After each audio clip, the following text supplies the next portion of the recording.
Welcome. This is basically what's stuck in my head. I'm going to try to show you guys like my idea, right?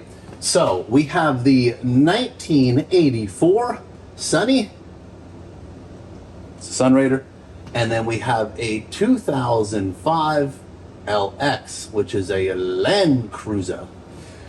My idea is to take this 1984 Sunny, which is a camper, right? We're trying to draw a camper here. This is the front of the truck. This is the thing that's like a wheel. This is like the back of it. And then it has like this overhang and this like big old camper butt. And it's got like a window here. That's the Sunrader. And over here, we have a SUV style 2005 LX 470, right? That's an LX 470. It also has like 4 doors. Okay, that's my LX 470. My idea is to take these two and combine them, right? Because the 1984 Sunrader Toyota truck, which as cool as it is a 1984 Toyota base model truck, which means it has base model everything, like no air conditioning, heat that sucked. I've had a lot of these trucks, so I'm speaking from experience. The heat was terrible. The ride quality was like, eh. The brakes were from 1984.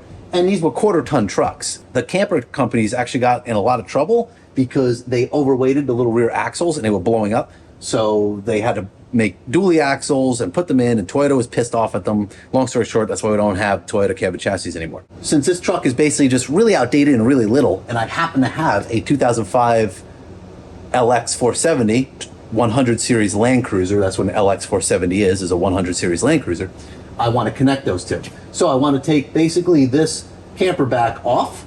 I'm going to make a new camper back here, showing it off of the vehicle.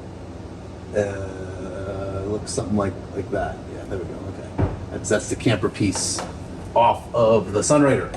And then we're going to take the Lexus and we are going to cut that Lexus right behind the B pillar. For those who don't know, the B pillar is the one behind the doors. You have the A pillar, the B pillar, and maybe a C pillar. But anyway, that's the B pillar. So we're going to cut it there and make it look like a pickup truck, like a flatbed pickup truck. So the difference immediately is the height. This difference here in height is 10 inches different from the Sunrader little short truck to the Land Cruiser, which is a way taller, thicker, beefier truck. It's wider, it's way heavy duty, which is great because it will handle the camper really well. The axle's humongous, the gears are humongous. This is just really cool stuff that the Land Cruiser has going for it over the 84 Toyota truck. So immediate difference is the 10 inches of height, and also the wheelbase is a little bit different because the wheel well for the Sunrader back is a little close. Although both trucks have a 112-inch wheelbase, they are still a little bit different because of the length of the cab or the front of the truck to the B pillar, right? The front of the truck to the B pillar on the Sunrader is a lot shorter because it's just a way smaller truck. So I have to do a little bit of playing around with the wheelbase of the camper when I adhere it to the Sunrader. I think because it has to go up 10 inches, because this gap is different between the Sunrader and the Lexus, that 10 inches will actually make my wheel well up here. So it should clear just fine. I'm not sure that's going to work out yet until I actually get them cut. This is a whole lot of guesswork. You can measure as much as you want, but there's nothing like having them close to each other and you can really gauge it. So those are the two things I'm immediately faced with that are going to be different. The sunroof on the Lexus actually almost lines up perfectly with the cutout for the pass-through on the Sunrader body. I have to play with it a little bit, shorten it about, I think 4 inches, or cut the Lexus roof 4 inches deeper. Kind of like the idea of using the factory sunroof hole because it has drains built into it, the headliner is built around it. It just looks really, really clean. And I kind of want it to look really clean. This is a project that I'm going to be particularly proud of, so I kind of want it to come out nicely.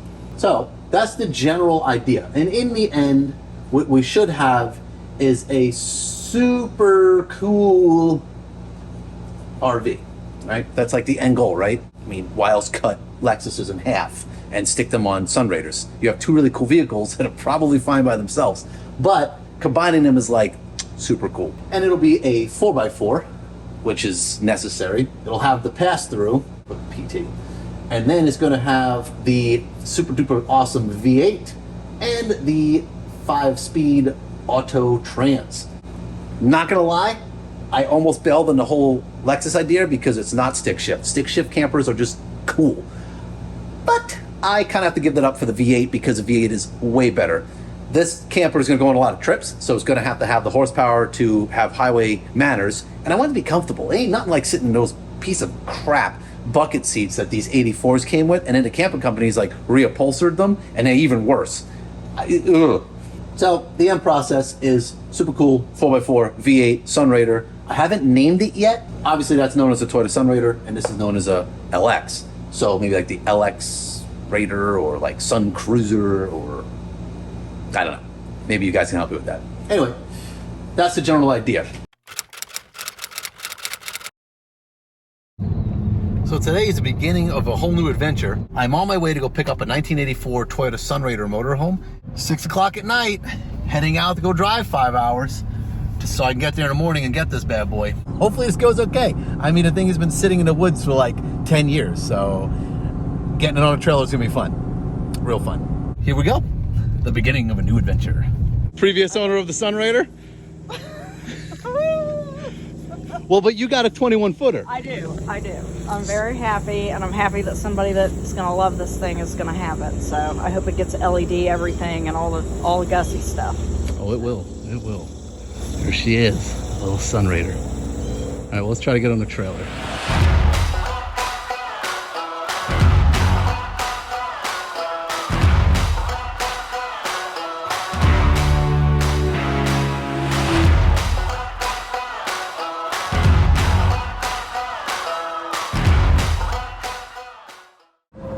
We got ourselves a Sunrader. It took a little bit to get it on the trailer because it was like stuck to the ground, and then it had no windows in it, so I had to put those in so the pressure of going on a highway wouldn't blow the other windows out. And it had a whole bunch of holes in it where there used to be equipment, but there was no more equipment.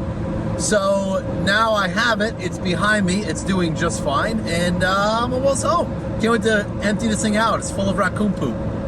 I'm excited. Truly, I am excited. Well, she is home. I now have a Sunrader, and it is in my driveway, bringing down the value of the neighborhood. I've already had 2 neighbors stop and ask about it. So I gotta fix it because the house is finally almost done. Now I got this little mini house to fix. But I'm really excited about it. The bones are good, and with a little bit of measuring, it may work for the idea I have for the Lexus. But anyway, it's here. So I'm sure my neighbors love me as I like rip this thing apart and clean it in my front yard.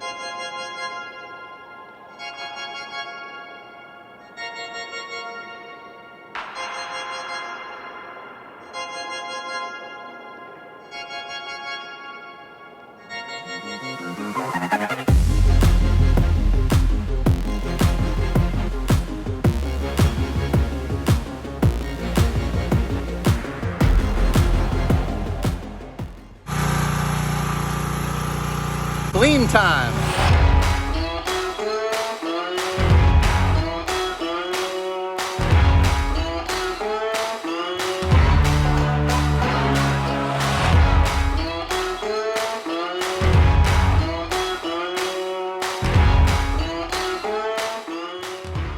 Well, the pressure washing is done, and now I smell like cat piss and raccoon poop and everything that decided to share this wonderful hotel.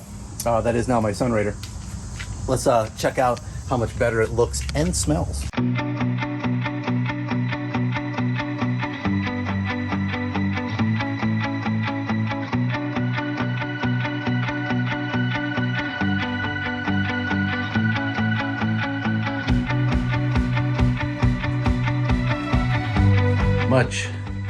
Much better. Hopefully that Lexus will fit here. So there we have it. The Sunrader's all emptied out and cleaned up. I'm gonna let it dry for like 3 days. The rest of it's pretty good. The glass is all here. You know, the frame's actually good. The truck can absolutely be saved, but I really like the idea of the Lexus GX470 Land Cruiser because it's such a heavy duty truck, and you can put a 1-ton axle, a full floating axle under it from the 80 series with the rear locker. So it's got a lot of options there. But we'll see. This is a whole fresh build. I've never built a camper before. I'm really excited about it. and we'll see what happens. I mean, I have a lot of good ideas. I've seen a lot of people make them full drive, but I've seen no one build it the way I'm going to build it. So this should be a pretty unique build. I am just as excited as you are. Maybe you might not be because you're not going to drive it, but then again, you don't have to build it either. So let me suffer for you. Well, I got the Sunrader all cleaned out and put away. It's drying. I had to like soap it and everything. That smell of animal urine was just soaked into the floor. So I got to cut the floor out. So it's just sitting right now. I went and picked up my Lexus LX 470, which is basically a 100 series Land Cruiser. And my idea is to cut the Lexus right behind the B-pillar and take the camper butt off of the Sunrader and adhere it to the Lexus. My measuring tape says it will fit with a bunch of fabrication. I got to build a platform and basically a frame on top of the frame connecting to the body. So basically the body will look like a pickup truck and then the camper back will bolt to that. This way it's incredibly structurally strong and it gives me 10 inches of storage between the chassis and the bottom of the camper. Inside that spot, I'm probably going to put like the water tank, propane tank. Stuff that used to be inside the truck is now going to be outside underneath it, but above the chassis line and between the camper body. So it's a perfect spot. It keeps all the weight down low and it keeps it well protected from getting hit because this is also going to be an off-road camper. So I have the Lexus.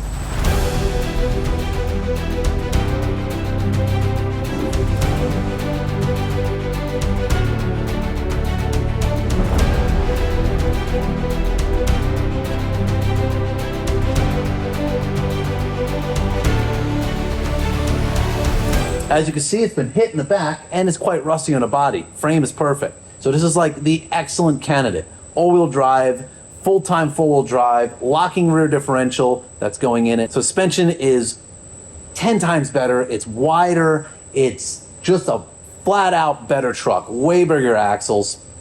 And this particular year it has the variable valve timing V8 and the 5-speed 740, I believe it is, Toyota transmission. So this is like the one to have, and it's fully loaded. It's got TVs in the seats, you know, air conditioning front and back, heat front and back, memory, everything, remote start. It's like going to be the cream of the creme if I could make this all fit. And I'm really looking forward to making it fit. I'm immediately facing a couple challenges though, which one is how to get the camper back off the Sunrader and hung in the air in the garage, and then where to cut that exactly, since I can't do them together because my garage is too small. So I have to figure out the logistics of picking bodies up. Today, I am probably just going to remove the rocker panel covers and the step sliders, and also remove all of the pieces that connect to the body that I know I'm cutting off. One really stupid thing I found out that the Land Cruiser has is the fuel tanks connected to the body, right where I'm cutting it. Like, it's so stupid. I've never seen that on any SUV that Toyota made. So I got to figure out a way to keep the fuel tank under the truck, which is conveniently full. Yeah, so let's probably start with cutting off some stuff and removing some stuff and cutting off some stuff. Here we go, man. I'm about to cut this once $70,000 truck in half. All right, so she's on the lift, and the first order of business is to remove the rock slider, step side, I guess, and then this plastic cladding for the rocker panel. And I'm going to unplug it. Looks like right here is a plug, as it runs these really cool, almost a neon light in the rock slider here, or a step side. I keep calling rock sliders. So that's the first order of business, to get those off. Then the rest of it, doors and so on. So let's get started.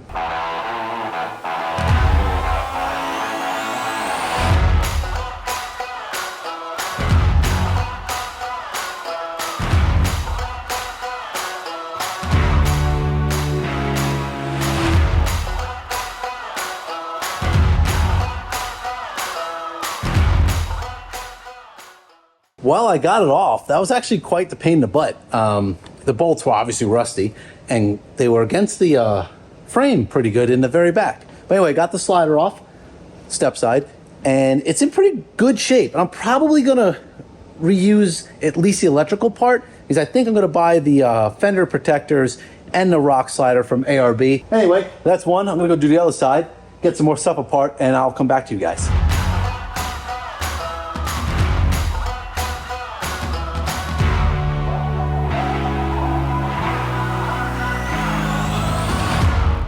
Well, my garage is full of Lexus explosion. It is insane how much crap is in these vehicles. Like, the seats are super heavy. I mean, like, super heavy. That's all out, but I've run into some immediate problems now that I have it gutted and I can see what I'm working with. The seats are way too close to the B-pillar, so I can't cut it flush on the B-pillar like I originally thought and make it work with the wheelbase. It's simply not going to work. It'll be way too crammed on the interior, which is the whole idea, is to give myself some interior space that the 84 truck doesn't have. Yeah, I'm going to have to cut the frame and extend it somewhere between like 6 and 10 inches. I'm not positive yet, but I think 10 inches of frame extension will actually give me a perfect wheelbase for the camper, and the camper's cutout on the roof of the cab over will line up with the sunroof hole perfectly, which would be way cleaner looking when it's done, and I'd have 10 inches of extra interior space.